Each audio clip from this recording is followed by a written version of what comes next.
बिस्मिल्लाहिर्रहमानिर्रहीम। हमारा आज का टॉपिक है person person in the I of law. कानून की नज़र में पर्सन क्या है, तो इसको आज हम पढ़ेंगे। Define person, describe various types of legal person and distinguish between corporation and firm. तो उन्होंने ये क्वेश्चन एक बनाया है इसका पर्सन को एक्सप्लेन करने के लिए। तो इसका क्वेश्चन नंबर 2 है, who is a person, explain kind of person, what is mean by concept of double personality. तो कांसेप्ट ऑफ डबल पर्सनालिटी का मतलब भी जो है वो इसके अंदर ही है। Define person, discuss various kinds of legal persons. तो आज हम शुरू करते हैं पर्सन। इसका इंट्रोडक्शन है पर्सन जूरिस्प्रूडेंस में।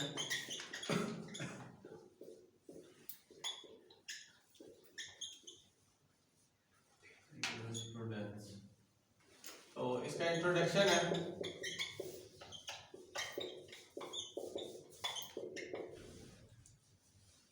The word person is derived from Latin word persona। जो वर्ड ड्राइव हुआ है ये लैटिन वर्ड से ड्राइव हुआ है persona से। To begin with, it simply means mask. Then it was used to denote the part played by man in life, and then in the sense of man who played the part. But now under a legal theory, a person is any being। तो यहाँ पे person जो है कोई भी शख्स हो सकता है। is any being, person is any being।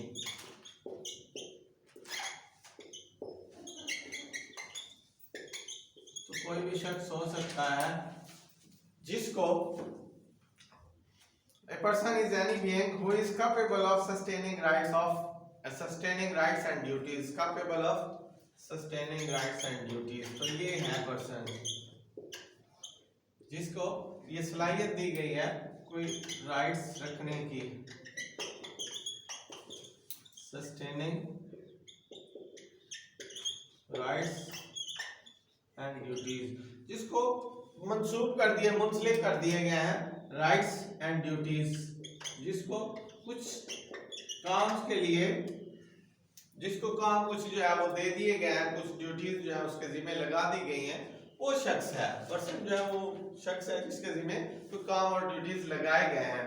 तो person is any being who is capable of sustaining right and duties। At common law, persons are divided into different kinds। तो common law में जो है persons को different kinds में divide किया गया है, and different attributes given to them। और कुछ जो है उससे काम काज जो है मुंसलिक किए गए हैं, attribute किए गए हैं। तो common law ने ही इसको जो है divide किया है different kinds में। तो अब देखते हैं definition of person।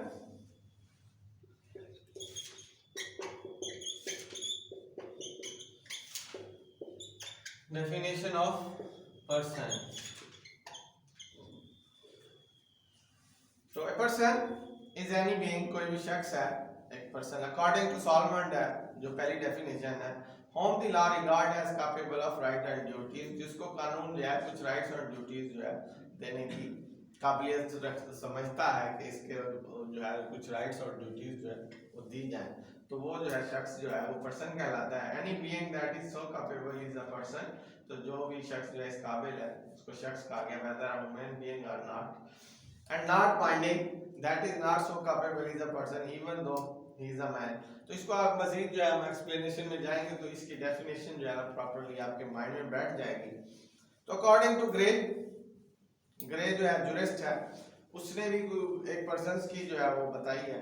Person is an entity. तो उन्होंने पर्सन को जो है एक हस्ती का नाम दिया है। To which right and duties में बी एट्रीब्यूट, जिसको राइट्स और ड्यूटीज जो है एट्रीब्यूट किए गए हैं, दे दिए गए हैं, तो वो जो है वो शख्स कहलाता है हस्ती में। तो इसके बाद है kinds of person.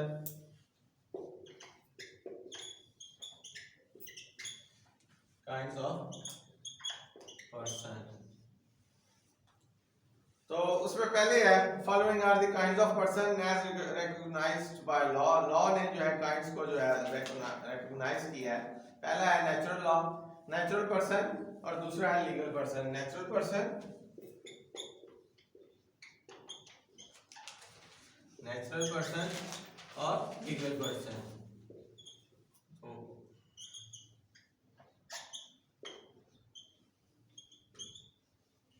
Legal person तो नेचुरल पर्सन क्या है? According to Holland, a natural person is such a human being, वो जो है आदमी है, ह्यूमन बीइंग है। नेचुरल पर्सन जो है वो ह्यूमन बीइंग है as is regarded by law, जिसको लॉ ने जो है उसको रिगार्ड किया, जिसका लॉ ने कि ये चीज शख्स है as capable of right and duties. तो जो उसकी डेफिनेशन में था वो एक नेचुरल पर्सन की डेफिनेशन में ही वही चीज बताई गई है कि जिसको कानून जो है रिगार्ड करता है कि हाँ जी इसके राइट्स और ड्यूटीज हैं, तो वो एक नेचुरल पर्सन है। Natural persons are living human beings, जो जिंदा है human beings recognised as persons by the state, जिनको स्टेट ने भी एज पर्संस रिकॉग्नाइज किया है, वो भी नेचुरल पर्संस है।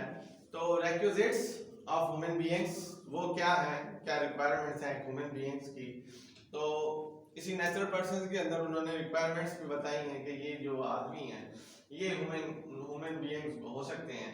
Following are the requisites of normal human beings, so he must be recognized as possessing a sufficient status to enable him to possess rights and duties। तो वो जो है must be recognized as possessing a sufficient status, उसके पास जो है sufficient status हो इस काबिल करने के लिए कि इसको rights and duties जो है इसके पास हैं, possess हैं, इसको दी गई हैं। तो he must be born alive, तो उसमें दूसरी जो कंडीशन है, रिक्वायरमेंट है कि वो जिंदा पैदा हुआ हो, he must be born alive, वो जिंदा पैदा हुआ, और he must possess initially human characteristics, तो उसके पास वो सारी इंसानों वाली खसूसियात भी हों, वो जो है ऐसे मेंटली तौर पे भी ठीक हो, उसको पता हो कि मैंने जो है कि मेरा अच्छा क्या है बुरा क्या है, वो खसूसियात भी उसके अंदर पाई जानी चाहिए। तो वो एक नेचुरल पर्सन की रिक्वायरमेंट्स में आता है। इसके बाद है नंबर 2 पे दूसरी जो काइंड है वो है लीगल पर्सन। नंबर 2 काइंड जो है वो लीगल पर्सन की है। तो legal persons are also known as artificial, तो यहाँ पे आर्टिफिशियल को उन्होंने लीगल पर्संस का नाम दिया गया है, ज्यूरिस्टिक हो या फिक्चुअस हो, फिक्शन स्टोरीज जैसे मन गढ़ंत कहानियां होती हैं, मन गढ़ंत आदमी हो, फिक्चुअस हो, फिक्चुअस पर्सन हो। दे आर रियल और इमेजिनरी, वो रियल भी हो सकते हैं और इमेजिनरी भी हो सकता है, being to whom personality attributed by law by way of fiction where it does not exist in fact, लेकिन उसका वजूद जो है इंसानों की तरह ना हो, कोई भी आर्टिफिशियल आप ऐसे समझ लें एक कंपनी है उसको भी उन्होंने पर्संस का नाम दिया है। किसी भी कंपनी को जो नाम बनाया रजिस्टर्ड किया उसने जो है अपने अंदर कुछ राइट्स और ड्यूटीज पैदा की हैं कि वो भी गवर्नमेंट को टैक्स दे रही है, पैसे दे रही है, तो उसकी भी राइट्स और ड्यूटीज पैदा हुई, तो उसको भी उन्होंने एक फिक्चुअसली पर्सन का नाम दिया गया, लीगल पर्सन का नाम दिया गया। तो इस चीज को, इस टॉपिक को यहाँ पे लेके आने का मकसद भी उनका यही है कि कुछ चीजें ऐसी हैं जो अपने अंदर राइट्स और ड्यूटीज रखती हैं, उनको भी इंसानों की तरह ही उन्होंने केस भी करना है आपके ऊपर और उनके ऊपर आप भी केस कर सकते हैं, ऐसे ही जैसे आप एक इंसान दूसरे इंसान के साथ केस कर सकता है। तो लीगल पर्संस का यहाँ पे जो मतलब है वो यही है, एक ख्याली आदमी है, एक इमेजिनरी पर्सन है जिसके पास राइट्स और ड्यूटीज हैं, वो आपके खिलाफ केस भी कर सकता है और आप उसके खिलाफ भी केस कर सकते हैं, तो उसको लीगल पर्सन का नाम दिया गया है। अच्छा, they are also defined as those things, mass of property, group of human beings, group of human beings मतलब एक से ज्यादा लोग भी जो है वो लीगल पर्सन में आते हैं, और इंस्टीट्यूशंस भी जो है upon whom the law has conferred legal status, तो कई ऐसे इदारे भी हैं जिनको कानून ने लीगल स्टेटस दिया है, वो भी लीगल पर्सन्स हैं, and who are in the eye of law capable of having rights and duties, जो कानून की नजर में जो राइट्स और ड्यूटीज रखते हैं वो लीगल पर्सन्स हैं। तो इसके एसेंशियल में है, एसेंशियल्स ऑफ लीगल पर्सन में following are the essentials of legal person. तो देखते हैं essential of legal person.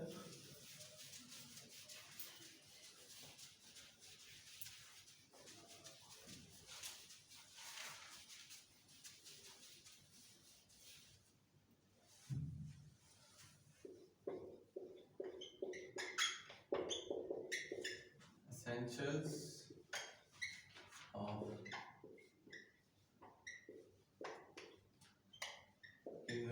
Persons. हमें ना कुछ सवालों को लंबा करने के लिए ना हम उसकी डेफिनेशन लिखते थे, उसके साथ उसके एसेंशियल भी लिखते थे, तो इससे जो है क्वेश्चन जो है बहुत ही अच्छा बन जाता था। तो एसेंशियल जो है ये हमने यहाँ पे लॉ की जो है बुक्स में जो है ये चीजें पढ़ना सीखी हैं। इसके एसेंशियल्स क्या हैं, एसेंशियल इंग्रेडिएंट्स होते हैं जो कि इसको वजूद में लेके आते हैं लीगल पर्सन्स को। तो एसेंशियल्स हैं इसके, तो उसमें पहले है कॉर्पस, नंबर 1 पे है। कॉर्पस कहते हैं बॉडी को, कोई भी बॉडी जो है वो कॉर्पस कहलाती है, जैसे एक डेड बॉडी हो वो भी corpus. Corpus is the body into which law infuses the animus will or intention of fictitious personality. Word है ये फिक्चुअस पर्सनालिटी जो है, कानून जो है उसके अंदर कोई फिक्चुअस पर्सनालिटी उसके अंदर डालता है कि ये जो ये जी एक पर्सन है और इसके भी कुछ राइट्स और ड्यूटीज हैं, और किसी ने भी इसके खिलाफ कोई केस किया तो ये भी केस करने का हक रखता है, उसके ऊपर हर्जाना करने का हक रखता है। तो इसको कॉर्पस, इसके इसमें सबसे मेन चीज है कि कॉर्पस जो है वो सामने होनी चाहिए, एक बॉडी होनी चाहिए, कॉर्पस बॉडी को कहते हैं। तो इसके बाद बी पे है एनिमस।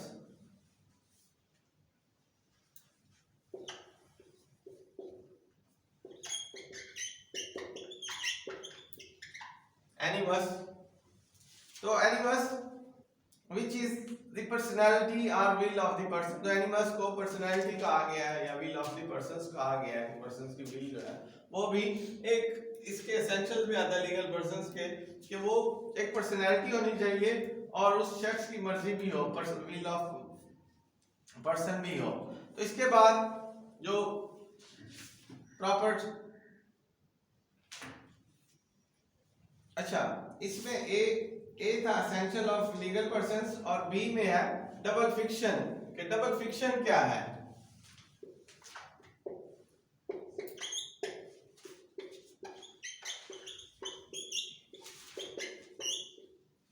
डबल फिक्शन, उसके दो फिक्शन क्या है? There are double fiction in the juristic person. तो जो लीगल पर्सन है उसके डबल फिक्शन है, उसके पास दो तरह की राइट्स और ड्यूटीज हैं। तो by one fiction the legal person is created और मेड बाय एन एंटिटी। तो एक हस्ती को जो है क्रिएट करता है लीगल पर्सन, जो है हस्ती को। वन फिक्शन ये है कि लीगल पर्सन जो है वो क्रिएटेड होता है, इज क्रिएटेड और मेड एन एंटिटी, और एक जो है हस्ती को वजूद में लाता है। By second fiction it is cloth with will और ए लिविंग बीइंग। तो उसके जो दूसरा फिक्शन है वो है उसके clothes with will of a living being. तो इसके बाद काइंड्स ऑफ लीगल पर्सन, तो इसकी लीगल पर्सन्स की काइंड भी है। असल में इस पर्सन को डिस्कस करना, लीगल पर्सन को डिस्कस करना है इस लॉ के अंदर कि लीगल पर्सन क्या है। एक आम पर्सन तो उन्होंने बता दिया, आप लीगल पर्सन्स कि क्या जो है वो क्वालिटीज हैं, काइंड्स हैं। तो उसमें काइंड्स में भी है काइंड्स ऑफ लीगल पर्सन। तो काइंड्स ऑफ लीगल पर्सन, तो कितनी काइंड्स के लीगल पर्सन हैं? तो इसमें है 3 काइंड्स हैं। There are 3 kinds of legal persons. तो इसमें सबसे पहला है लीगल पर्सन में से पहली काइंड जो है वो कॉर्पोरेशन है। कोई भी कॉर्पोरेशन जो है वो एक लीगल पर्सन है।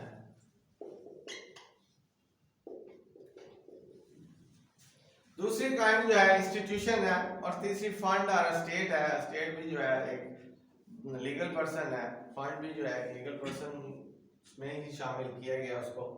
तो नंबर 2 इंस्टीट्यूशन,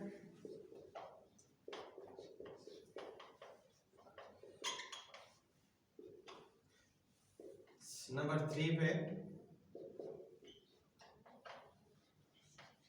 फंड्स और स्टेट, जो भी लीगल पर्सन्स की काइंड्स में आते हैं।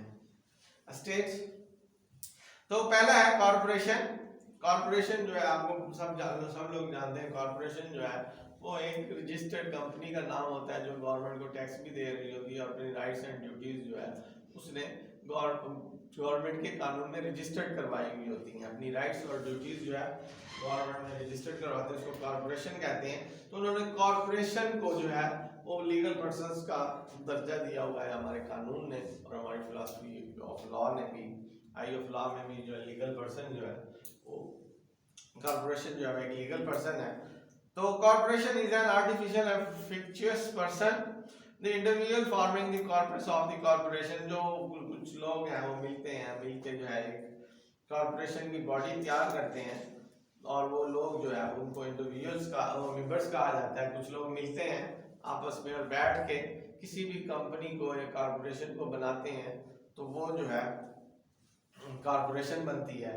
वो भी एक आर्टिफिशियल और फिक्टिशियस पर्सन है, बज़ाहिर उसकी कोई वो नज़र नहीं आती, वजूद नज़र नहीं आता जैसे एक आम आदमी का है, लेकिन वो ऐसे ही अपने राइट्स और ड्यूटीज रखती है जैसे एक आम आदमी रखता है। इसके बाद conditions for the existence of corporations, conditions are following conditions are necessary for the existence, एक वजूद कॉर्पोरेशन के एक वजूद को रखने के लिए जो है conditions है, there must be a group or body of human beings, तो लाजमी तौर पर एक ग्रुप होना चाहिए और बॉडी ऑफ ह्यूमन बीइंग होनी चाहिए एसोसिएटेड फॉर सर्टेन पर्पस। तो ये आगे हम कंपनी लॉज में पढ़ेंगे, कॉर्पोरेशन की कंडीशंस में आता है कि वो कुछ लोग मिल के जो है किसी खास मकसद के लिए कॉर्पोरेशन का वजूद बनाते हैं, तो वो बॉडी ज़रूरी है, वो ग्रुप होना चाहिए, बॉडी ऑफ ह्यूमन बीइंग्स होनी चाहिए जो इकट्ठे हुए हैं, एसोसिएट हुए हैं और उन्होंने कोई मकसद बनाया अपना इकट्ठे होने का। There must be an organ through which the body or group acts, तो वो एक ऑर्गन बनता है जिससे जो है ग्रुप एक्ट करते हैं, बॉडी और ग्रुप जो है उसके अंदर जो एक्ट करते हैं। नंबर सी पे है A will is attributed to corporation by legal fiction, so will भी जो है attribute करती है कॉर्पोरेशन को। तो इसके बाद है काइंड्स ऑफ कॉर्पोरेशन, कॉर्पोरेशन की मजीद काइंड भी बताई है उन्होंने। तो पहली काइंड है कॉर्पोरेशन एग्रीगेट, एग्रीगेट होती है एक से ज्यादा लोगों की कॉर्पोरेशन, और कॉर्पोरेशन जो है वो सोल जो है वो अकेले आदमी की कॉर्पोरेशन कहलाती है। तो corporation aggregate according to Halsbury's law of England, a corporation aggregate is a collection of individuals untied into one body, तो collection of individuals है जिनको इकट्ठा करके एक बॉडी की शक्ल में बनाया गया है, तो उसको जो एग्रीगेट का नाम दिया है कि कुछ लोग मिलके एक बॉडी बनाते हैं जिसको कंपनी का नाम देते हैं, कॉर्पोरेशन का नाम देते हैं, तो वो एक बंदा बन जाता है। उसके अंदर तो बहुत सारे लोग होते हैं जिसको कॉर्पोरेशन एग्रीगेट का नाम दिया गया, लेकिन वो बनाते हैं एक बंदे को ही, एक बंदे को खड़ा करते हैं, उसके राइट्स भी पैदा होते हैं, उसकी ड्यूटीज भी पैदा होती हैं, तो उसको एग्रीगेट का नाम दिया गया है। Under a special domination, having perpetual succession under an artificial form and vested by the policy of the law with the capacity of acting in several respects, तो इसको एग्रीगेट कॉर्पोरेशन एग्रीगेट का नाम दिया गया है जिसके अंदर कोई पॉलिसी ऑफ लॉ भी हो, कैपेसिटी ऑफ एक्टिंग हो इन सेवरल रेस्पेक्ट्स, तो उनको जो है मुख्तलिफ जो है शोबों में जो है अपना आप एक्शन भी करने हैं। The member of corporation aggregate is very large and they are of various kind. For example, a registered company जो है वो इसकी मिसाल में आई है। तो उन्होंने नीचे जो है केस लॉ भी बताया है कि Salomon versus Salomon and company, जो एक शख्स जो है वो खुद ही अपनी कंपनी के खिलाफ केस कर रहा है, ये 1897 का केस है जिसमें इन चीज़ों के बारे में प्रॉपरली बताया गया है कि कंपनी क्या है और कंपनी जो है एक कॉर्पोरेशन है और कैसे कॉर्पोरेशन है वो अपने राइट्स भी रखती है और अपनी ड्यूटीज भी समझती है, उसने अच्छी चीज़ देनी है, लोगों ने इस्तेमाल करनी है और उसके पैसे देने हैं। तो ऐसे ही है जैसे एक आम बंदा बेच रहा हो, एक आम रेडी वाला जैसे चीज़ बेचता है, पैसे लेता है, आप हम देखते हैं। तो कॉर्पोरेशन के बाद के ऊपर भी ये जिम्मेदारियाँ हैं, ये उसकी ड्यूटीज़ है कि वो चीज़ बना के बेचती है, आपने पसंद करनी है, इस्तेमाल करनी है, अगर आपको पसंद नहीं है तो आप केस कर देते हैं। आप लाखों रुपए में चीज़ लें और आपको कंपनी जो है चीज़ अच्छी ना दे तो आप लाखों रुपए वापस लेने के हकदार हैं, वो किससे लेंगे? उसी कॉर्पोरेशन से लेंगे। तो इसीलिए उन्होंने इसको भी पर्सन का दिया। इसके बाद है सोल कॉर्पोरेशन। तो sole corporation is an incorporated series of successive persons. तो जो एक शख्स जो है कंपनी बनाता है वो कह रहे हैं कि इस तरह के बंदे भी हैं जिन्होंने एक सीरीज ऑफ सक्सेसिव पर्संस हैं जिन्होंने सोल कॉर्पोरेशन बनाई है, अपने नाम पे ही अपनी ही एक कॉर्पोरेशन खड़ी कर दी। इसमें ज्यादा इंडिविजुअल का जिक्र नहीं है। It is a corporation which has one member at a time. तो ये वो कॉर्पोरेशन है जिसमें एक ही मेंबर एट अ टाइम होता है, एक ही बंदा मालिक है, एक ही आदमी जो अपनी कंपनी को चला रहा है, उसने रजिस्टर्ड करवाई है, तो इसको इसीलिए सोल कॉर्पोरेशन का नाम दिया गया। According to Diaz and Huggies, the main purpose of corporation soul is to ensure continuity को ensure करना उसका जो main purpose है। Moreover, the occupant of the office can acquire property for the benefit of his successor। तो इन corporation के पास एक ये भी है, इनके पास एक ये भी राइट है कि कॉर्पोरेशन के नाम पे प्रॉपर्टी भी ले सकते हैं, कॉर्पोरेशन के नाम पे अपने अकाउंट भी खोल सकते हैं, कॉर्पोरेशन के नाम पे ही अपना बिजनेस रन कर रहे होते हैं। जो भी केस करना है आपने उस कॉर्पोरेशन के नाम पे ही करना है। तो इसीलिए इसको इस टॉपिक के अंदर डाला गया है कॉर्पोरेशंस को कि ये भी एक पर्सन है, इसको ऐसे ही पर्सन की तरह ही ट्रीट करेंगे, तो वो वैसे ही सिस्टम को चलाएंगे जैसे ये भी एक आदमी है। तो इसीलिए उन्होंने कानून ने पर्सन्स में कंपनियों को भी डाल दिया कि ये जो रजिस्टर्ड कंपनियां हैं कॉर्पोरेशन बन जाती हैं, तो वो जो है अपने आप को पर्सन ही समझे और उनके ऊपर भी केस हो सकते हैं, वो भी केस कर सकती हैं। तो एग्जांपल है corporation sole is an example of dual personality. तो इसको डुअल पर्सनैलिटी का भी नाम दिया गया है। एग्जाम्पल है, example of corporation sole are the offices of the postmaster general, auditor general and president of the country, जो है इसकी एग्जांपल्स हैं। तो इसके बाद नंबर 2 पे है इंस्टीट्यूशन, जो उसकी काइंड्स थी कॉर्पोरेशन की, उसमें दूसरे नंबर पे जो है वो है इंस्टीट्यूशन। तो in some cases the corporates are the object personified is not a group or succession of individual but an institution itself। तो इंस्टीट्यूशन भी जो है उसकी काइंड में है, लीगल पर्संस की काइंड में है, बहुत सारे केसेस में, इन सम केसेस कुछ केसेस में कॉर्पोरेट्स और object personified is not a group. तो वो वहां पे ग्रुप को पर्सोनिफाइड नहीं किया जाता या सक्सेशन ऑफ इंडिविजुअल्स को भी नहीं किया जाता, लेकिन एक इंस्टीट्यूशन इटसेल्फ खुद ही वो जो है एक आदमी की लीगल पर्सन्स की शक्ल में सामने आ जाता है कि ये जी इंस्टीट्यूट है, इसके भी राइट्स और ड्यूटीज हैं। तो उसमें भी उन्होंने इसकी एग्जांपल में कॉलेज भी बताया, चर्च भी बताया, लाइब्रेरी और मॉस्क भी बताए हैं कि ये भी लीगल पर्सन्स की काइंड्स है, जिसमें कॉलेज है, चर्च है, लाइब्रेरी है, मॉस्क है। तो इंस्टीट्यूशन भी जो है वो एक लीगल पर्सन है की काइंड्स में आता है। अच्छा, इसके बाद है fund are state. In some cases, the corpus or the object personified is some fund or estate reserved for a particular person, जहाँ पे रिजर्व किए गए हैं किसी पार्टी खास मकसद के लिए। तो जब कोई भी फंड और estate जो है वो रिजर्व की जाएगी किसी भी खास मकसद के लिए, जैसे कोई भी चीज आप ट्रस्ट के लिए वक्फ कर दें, कोई भी प्रॉपर्टी या कोई भी आप फंड बना लें कि ये जी मैंने फंड जो है फलाह बहबूद के लिए बनाया, तो उस फंड को जो ही आप रजिस्टर्ड करवाते हैं वो एक लीगल पर्सन की शक्ल में जो है बन जाता है। वो फंड आप अपनी मर्जी से इस्तेमाल नहीं कर सकते, उसके रूल्स एंड रेगुलेशंस में जाएंगे जो आपने रजिस्टर्ड करवाई हैं।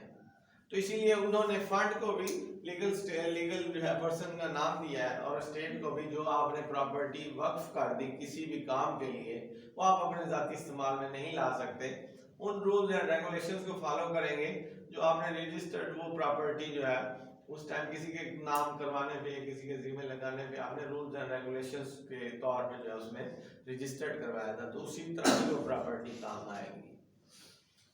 तो ये टॉपिक यहाँ पे ही खत्म होता है, तो कल इंशाल्लाह नेक्स्ट पढ़ेंगे।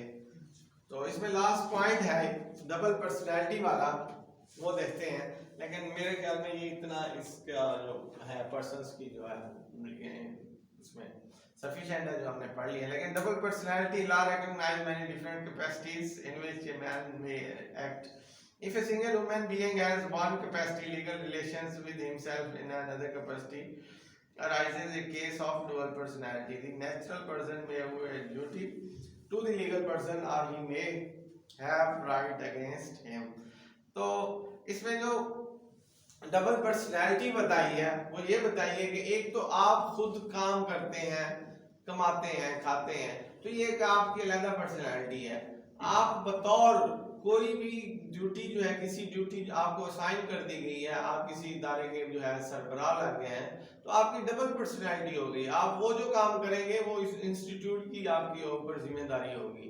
आप किसी भी ट्रस्ट के ट्रस्टी बनते हैं, आप उसकी देखभाल करते हैं ट्रस्ट की, उसके ऊपर जो आपको इंचार्ज बना के बिठाया गया, तो वो आपकी एक डबल पर्सनैलिटी बनाई गई है। पहली पर्सनैलिटी आपकी ऑलरेडी आप एक ह्यूमन बीइंग है, आपको स्टेट ने एक वो लीगल पर्सन का दर्जा दे दिया कि इसके भी राइट्स भी हैं, ड्यूटीज भी हैं, ये अपनी मर्जी से खा भी सकता है, पी भी सकता है, किसी से खरीदो फरोख्त भी कर सकता है।